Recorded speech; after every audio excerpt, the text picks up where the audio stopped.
Teri. And I'm Dave. And today we are making our daughter's favorite mini Parmesan baguettes using our simple baguette recipes. And they're gluten-free and they're made with love with Flour Farm. That's right. We are Flour Farm. We're actually going to be using our gluten-free bread flour blend. This is what they look like in mini form. Since our daughter loves the Parmesan baguettes, that's what we mostly make. She takes them to lunch. She stuffs them with organic hot dogs, turkey and cheese. Turkey and Munster cheese. Yeah. Okay, so what's first? The first thing we're going to do is we're going to start the yeast. Now, we're using active yeast, and you want to make sure your active yeast is active. So you're going to put... Doesn't look very active. It's just sitting there. I know. It's about a packet worth of active yeast, gluten-free, by the way. We use Red Star because it's gluten-free yeast. So put that in 5 ounces. And this is lukewarm? Yes, okay. Lukewarm. Okay. And along with the sugar. Oh, okay. Now it's good to eat. There you go. Stir it up. Okay. Easiest gig right here ever. Okay, so we're going to set our little science experiment to the side. And the next thing we're going to do is we're going to whisk together 2 egg whites, 2 large pasture-raised egg whites. So those are already in there. They're already in there with 2 tablespoons of avocado oil and 1 teaspoon of apple cider vinegar. So I love our local chicken ranch, by the way. I do too. We love our local So it's in there, but it hasn't been whisked? Has not been So whisked. I have a job. Just go. Go, go, go. Whisk, whisk, whisk. You want it to get nice and frothy. Get a little air in there. That looks high speed, but it's not. Go, go, go, go. Whip it up again one more time before we pop it in the... Okay, so now we're going to use a stand mixer. If you don't have a stand mixer, don't sweat it. You can always use an electric handheld beater. You're just gonna have to, hold it for a minute. Don't worry about it. We're going to whisk together some of this flour blend that we have here. We have about 250 grams of that flour. Don't do anything with it yet. Okay. So I'm going to show what we're going to do. We're going to whisk it together in the bowl attached to the stand mixer. We're going to mix it with, we've got about 3/4 teaspoon of extra fine pink Himalayan salt. You can use regular salt in place of that, or sea salt if you like. If you use the kosher salt, you're going to want to increase that amount. Usually if you're using kosher salt and you're substituting, you kind of divide it in half. So just to keep that in mind if you're using kosher salt. There is a pinch of vitamin C. And then in addition to that, we also have a 1/2 teaspoon of aluminum-free double-acting baking powder. And we also have 2 teaspoons of acacia powder or acacia fiber. We happen to use Heather's Tummy Fiber because it's fabulous. It is a prebiotic powder or fiber, and it's very nice for your gut, but for some reason, bread dough loves it. So whenever we make bread, you will see acacia fiber. In some of our recipes, I say it's optional, but the truth is, especially with the baguettes, I don't say it's optional. It really lends to the texture of the baguette. So by all means, don't skip the acacia powder. Okay, so... So this goes in here and that goes in here too? Yes. This is so easy. So easy. Super simple. Yeah. There you go. Oh, you need your whisk?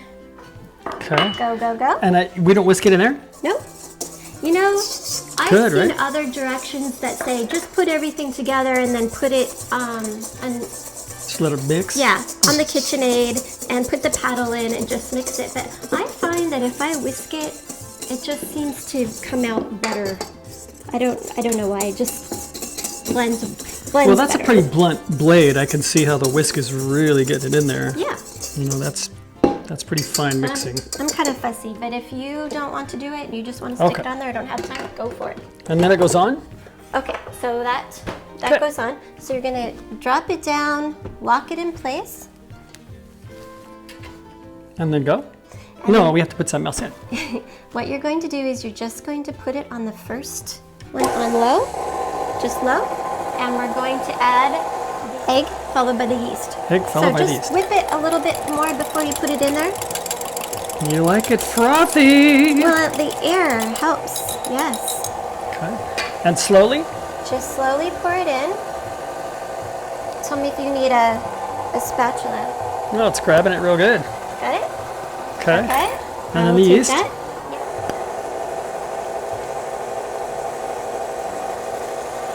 Okay. Just going to stop this for one moment, and we're going to scrape down the sides to get all the extra flour and the yeast. There you go. Okay. So pop it back down. Okay. And lock it into place. And let her fly. And let her fly for 1 minute. Same low? Nope. Really let it fly? Yes, really let it fly. There you go. 1 minute? 1 minute, yes. We got it. 1 minute. What are we going to do? Cisco. Get down. Come here, little buddy. We have Yeah, I know. Look at the tongue go. Oh, sorry. No. Maybe I want some of this. Oh, he likes the tongue. Oh, look at that. Yeah, he likes it. Okay. Okay. Now we're going to stop it. And we're going to put in about 2 ounces. The recipe says about 47 grams. It's a little bit under 2 ounces, but we know our daughter, and the more cheese, the better. So don't be afraid to add a little bit more cheese. That looks good. So here we are. Unlock it. We're going to dump the cheese in there, the grated Parmesan. Wow. And then we're just going to mix now until it's incorporated, and then we're done.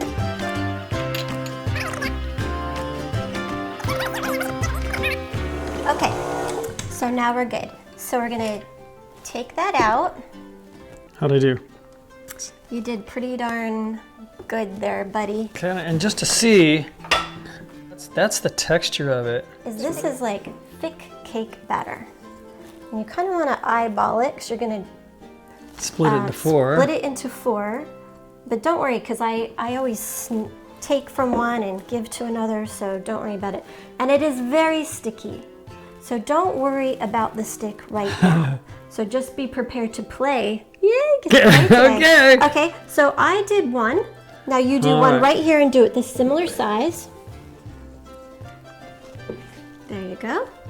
Great. Nailed it. Okay, so the next thing we're gonna do is we're just gonna take some water and we're gonna just smooth out with our fingertips. Just kind of smooth it out a little bit. That's There it? you go. That's it. Why? Yes. Could you make them into little footballs?